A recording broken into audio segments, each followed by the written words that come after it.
नमस्कार दोस्तों, स्वागत है आपका एल्डर इन्वेस्टर में। तो आज हम बात करेंगे बजाज फाइनेंस के बारे में। बजाज फाइनेंस के स्टॉक में आज आपको लगभग 3% की गिरावट देखने को मिली। गिरावट में तो आपको घबराना नहीं है। और आज हम बात करेंगे बजाज फिनसर्व के भी बारे में कि कंपनी के आने वाले वक्त में हमें फ्यूचर ग्रोथ कैसी देखने को मिलती है और आपको क्या करना है अगर कंपनी के स्टॉक में यहाँ से और गिरावट देखने को मिलती है। तो आपको हमेशा ये याद रखना है कि कंपनी का जो स्टॉक है वो एक डायमंड है, क्योंकि जिस तरह ये कंपनी का स्टॉक, बजाज फाइनेंस का स्टॉक ने एक मल्टी बैगर, एक मेगा मल्टी बैगर आप कह सकते हैं, रिटर्न कमा कर दिए हैं अपने इन्वेस्टर को। और जिस तरह से इसके फ्यूचर प्लान है आने वाले वक्त में, बजाज फाइनेंस ने जिस तरह का एक फ्यूचर प्लान हमें अपनी एनुअल रिपोर्ट में दिया है, अपने क्वार्टर रिजल्ट में दिखाया है, उस तरह से दोस्तों आप कह सकते हैं कि कंपनी में आने वाले वक्त में अभी काफ़ी ग्रोथ बाकी है।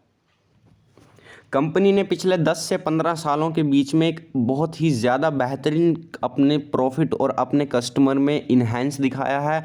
आपको हर स्टॉक को जो आपको पसंद है, स्पेशली बजाज फाइनेंस, तो आपकी लिस्ट में हमेशा ही होना चाहिए, क्योंकि कंपनी एक बहुत ही ज़्यादा फंडामेंटली स्ट्रॉन्ग कंपनी है।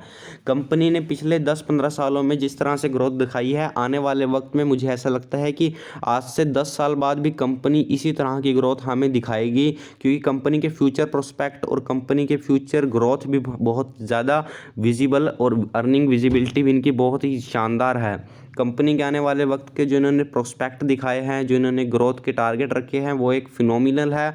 आपको स्टॉक को हर एक डिप पर ऐड करना चाहिए, क्योंकि बजाज फाइनेंस एक ऐसी कंपनी है जिसने एक मल्टी बैग रिटर्न अपने इन्वेस्टर को कमा कर दिए हैं। सेम एज हम बजाज फिनसर्व की बात करेंगे। बजाज फिनसर्व भी एक बहुत ही डाइवर्सिफाइड एनबीएफसी इंडस्ट्री से जो बिलोंग करती है, जिसमें आज आपको लगभग 2.5% की आज आपको गिरावट देखने को मिली। लगभग 500 रुपये स्टॉक अपने नीचे था अपने कल के स्टॉक प्राइस से।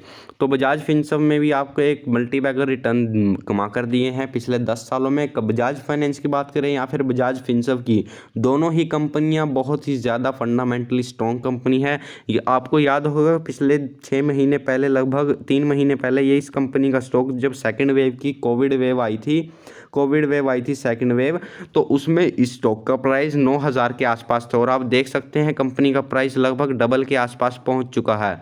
तो कंपनी के स्टॉक प्राइस ने कितनी अच्छी ग्रोथ दिखाई है। यहाँ पर हम बात ये करेंगे कि कंपनी के जो प्रॉफिट हैं क्या 3 महीने में चेंज नहीं हुए हैं दोस्तों, पर यहाँ पर कंपनी के जो ग्रोथ प्रोस्पेक्ट उन्हें दिखाए हैं, जो ग्रोथ की उन्हें अर्निंग विजिबिलिटी उन्होंने अपनी एनुअल रिपोर्ट में दिखाई है, वो एक बहुत ही ज़्यादा बढ़िया उन्होंने ग्रोथ अपने इन्वेस्टर को दी है।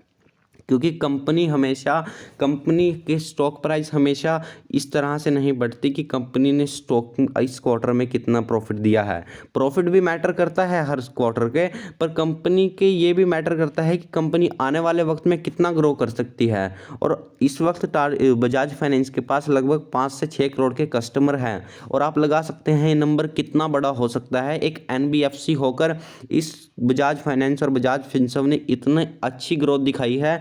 बजाज फिनसर्व में आपको लगातार इसका बजाज फिनसर्व का आपको स्टॉक में वन साइडेड रैली का एक कारण और था, क्योंकि बजाज फाइनेंस में स्टेक होल्ड करती है, जो कि लगभग शायद 30 से 50% के आसपास है। वो मुझे एक्यूरेट ध्यान नहीं दोस्तों, इसके लिए मैं माफ़ी चाहूँगा। पर बजाज फिनसर्व बजाज फाइनेंस पर अपना स्टेक होल्ड करती है, जो कि बजाज फाइनेंस ने पिछले 10 सालों में एक बहुत ही शानदार ग्रोथ अपने प्रॉफिट में और अपने कस्टमर्स में दिखाई है। इसी वजह से बजाज फिनसर्व का स्टॉक भी आपको देखने को मिला कि आपका ये स्टॉक एक वन साइडेड रैली, इसने भी एक मल्टी बैगर रिटर्न अपने स्टॉक पर अपने इन्वेस्टर को कम बना कर दिए। तो आपको इन स्टॉक को, ये एक अपॉर्चुनिटी होती है, क्योंकि ये कंपनी आपको डिस्काउंट पर मिले। ये अगर मुझे ये कंपनी इस वक्त डिस्काउंट पर मिले तो मैं तो इन्हें अपने पोर्टफोलियो के स्टॉक बेचकर भी खरीदूंगा, क्योंकि ये कंपनी आपको बहुत ही अच्छी कंपनी है। कंपनी आने वाले वक्त में एक आपको मल्टी बैग रिटर्न कमा कर दे सकती है। आप मेरी बात याद रखिए कि आपको हमेशा ये सोचना है कि कंपनी आने वाले 5 सालों में कंपनी का स्टॉक यहाँ पर नहीं रुकेगा। कंपनी का स्टॉक आने वाले 5 सालों में 2 गुना 3 गुना आराम से हो सकता है। ये डबल तो दोस्तों कम से कम ये स्टॉक प्राइस हो ही सकता है बजाज फिनसर्व और बजाज फाइनेंस का स्टॉक।